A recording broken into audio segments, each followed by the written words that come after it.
ಇವತ್ತು ಪಾಲಕ್ ಪಪ್ಪು ಮಾಡೋದು ನೋಡ್ಕೊಳ್ಳೋಣ. ಅದಕ್ಕೆ ಒಂದು ಅರ್ಧ ಲೋಟ ಅಷ್ಟು ನಾನು ಬೇಳೆ ಒಂದು ಕಾಲು ಗಂಟೆ ತೊಳೆದಿಟ್ಕೊಂಡು ಹಾಕ್ಕೊಳ್ತಾ ಇದ್ದೀನಿ. ಇದಕ್ಕೆ ಮಸೂರ್ ದಾಲ್ ಸ್ವಲ್ಪ, ಇದಕ್ಕೆ ಅರ್ಧ ಗ್ಲಾಸಷ್ಟು ಹೆಸರು ಬೇಳೆ ಹಾಕ್ಕೊಳ್ಳೋಣ. ಇದಕ್ಕೆ ನೀರು ಹಾಕಿಬಿಟ್ಟು ಒಂದೆರಡು ಸಲ ಚೆನ್ನಾಗಿ ತೊಳೆದ್ಬಿಟ್ಟು ಬೇಳೆ ಜೊತೆ ಹಾಕ್ಬಿಡೋಣ. ಈ ಎರಡು ಬೇಳೆನೂ ಇದರಲ್ಲಿ ಹಾಕ್ಕೊಂಬಿಡೋಣ. ಇದಕ್ಕೆ ನೀರು ಹಾಕ್ಕೊಳ್ಳೋಣ.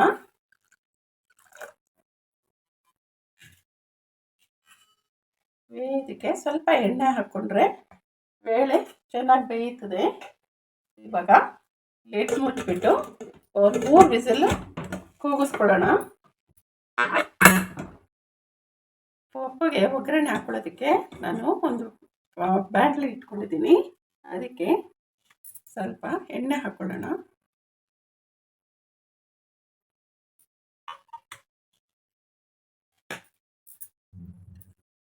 ಎಣ್ಣೆ ಕಾದ್ಮೇಲೆ ಸ್ವಲ್ಪ ಜೀರಿಗೆ,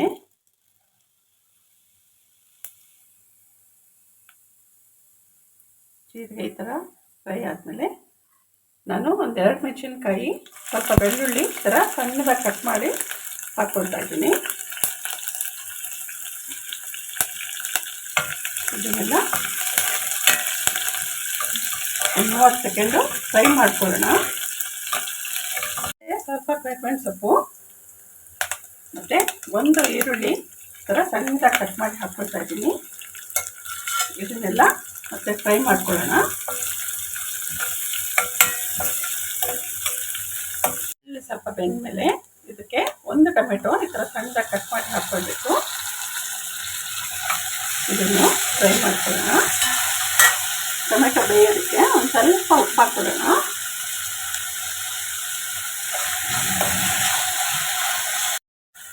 ಟೊಮೆಟೊ ತುಂಬ ಜಾಸ್ತಿ ಬೇಯೋದು ಬೇಡ. ಅದಕ್ಕೆ ನಾನು ಪಾಲಕ್ಕು ಒಂದು ಕಟ್ಟು ಚಿಕ್ಕ ಕಟ್ನ ಚೆನ್ನಾಗಿ ತೊಳೆದು ಸಣ್ಣದಾಗೆ ಕಟ್ ಮಾಡಿ ಹಾಕ್ಕೊಳ್ತಾ ಇದ್ದೀನಿ. ಇದನ್ನು ಒಂದೆರಡು ನಿಮಿಷ ಈ ಥರ ಎಣ್ಣೆಯಲ್ಲೇ ಫ್ರೈ ಮಾಡೋಕ್ಕೆ ಬಿಡಬೇಕು. ಆವಾಗ ಪಪ್ಪು ತುಂಬ ಚೆನ್ನಾಗಿ ಬರುತ್ತೆ.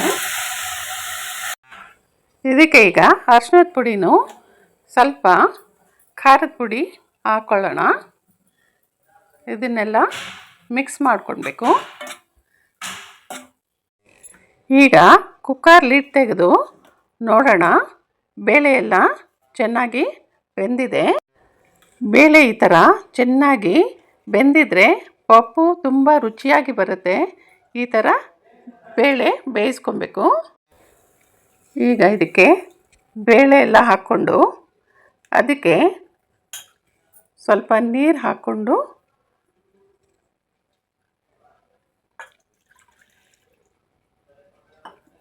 ಚೆನ್ನಾಗಿ ಮಿಕ್ಸ್ ಮಾಡ್ಕೊಳ್ಬೇಕು.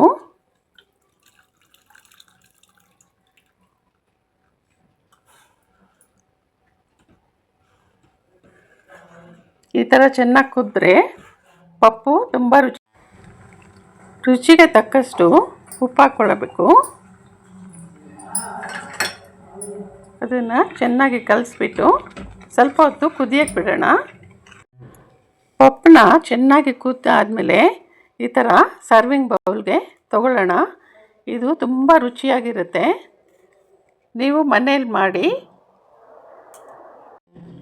ಇದರ ಮೇಲೆ ಸ್ವಲ್ಪ ತುಪ್ಪ ಹಾಕ್ಕೊಂಡು ಅನ್ನದ ಜೊತೆಗೆ ತಿಂದರೆ ತುಂಬ ಚೆನ್ನಾಗಿರುತ್ತೆ.